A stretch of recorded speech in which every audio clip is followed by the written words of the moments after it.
Hello दोस्तों, कैसे हैं आप सब। और मेरे ख्याल से आप लोग ठीक ही ठाक होंगे।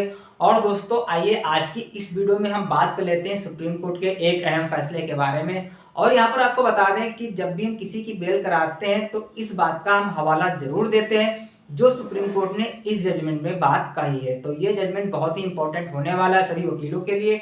तो आइए बिना किसी देरी के इस जजमेंट को जान लेते हैं। नमस्कार दोस्तों, मेरा नाम है राहुल सिंह और आप देख रहे हैं एडवो हेल्प अस। तो यहाँ पर बता दें कि जब भी हम किसी की बेल कराते हैं तो हम कोर्ट से कहते हैं कि साहब इसमें कई सारे अभियुक्त थे और उस अभियुक्त की बेल हो गई है, उस आधार पर हमें भी बेल दे दी जाए और ज्यादा हमारा इसमें रोल नहीं था। नॉर्मली होता है क्या है कि अगर कोई एफआईआर दर्ज होती है उसमें कई सारे अभियुक्त हैं तो उसके बाद जब हम बेल करवाते हैं और यदि इसमें और किसी अक्यूज्ड की बेल हो जाती है तो उसका हम हवाला जरूर देते हैं कि इसमें सह अभियुक्त की बेल हो चुकी है। तो इसी पर यह सुप्रीम कोर्ट का जजमेंट आया है जिसमें सुप्रीम कोर्ट ने कहा है कि केवल इसलिए जमानत नहीं मांग सकते हैं कि सह अभियुक्त की बेल हो चुकी है। समानता लागू करने के लिए आरोपी की व्यक्तिगत भूमिका देखनी चाहिए। तो ऐसा कहना है सुप्रीम कोर्ट का।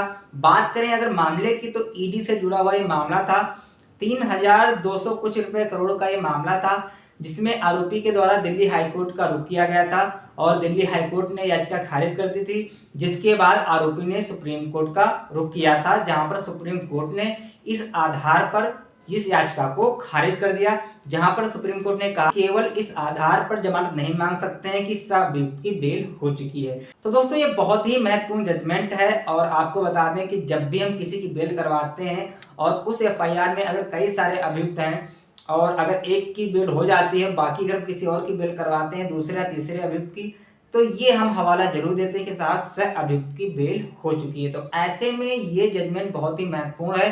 अब अगर आप किसी की बेल करवाते हैं तो इस बात का ध्यान रखिएगा कि अगर आप किसी की बेल करवाते हैं और उसमें सह अभियुक्तों की बेल हो चुकी है तो आप इस आधार पर बेल नहीं ले सकते हैं कि साहब सह अभियुक्तों की बेल हो चुकी है, इसके आधार पर हमें भी बेल दे दीजिए। यहाँ पर ये देखने वाली बात होगी कि आप जिसकी बेल करवा रहे हैं उस अभियुक्त की, उस आरोपी की उस मामले में कितनी भूमिका रही है।